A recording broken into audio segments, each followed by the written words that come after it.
之前传出讲，中国苏银年嘅组合户有在民间讲呢，会甲全国量唔敢下到，故所呢，今日嘅营业数呢，就想讲来此搭一间来检验看呐。唔过呢，特别几日的，在因为我哋台湾嘅工厂人员，只有靠西种设计图，一次都无法图来斗好哦。营业数嘅人员呢，也只有讲，想讲也归安部会继续来此看那先，希望是得将组合户顺利完成。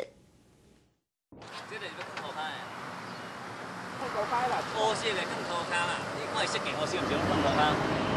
虽然中国组合户嘅建材已经到位，但是爱用嘅类组合，本工厂人员所脑筋。外观尺寸要就是这一支到底是摆在哪个位置哈？让平时中途如何搭建组合户，困难度实在挺高。工厂人员之后一再嘅对外求援。李组长。当然，技术人员来哦，我这样品屋盖不起来，我被埋掉了哈。样品屋搭唔起来，将会影响后续嘅工作。目前这样看，我们准备挑灯夜战了哈，谢谢各位，谢谢各位。搭样品组合屋嘅目的，最主要嘅係檢測中國嘅組合屋敢有托。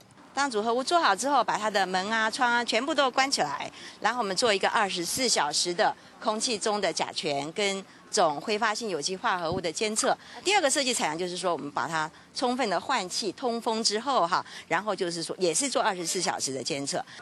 营建署同环保署合力將組合屋組合起來，就是為做到加快屏東縣政府嘅懷疑，因為今年受理組合屋有托。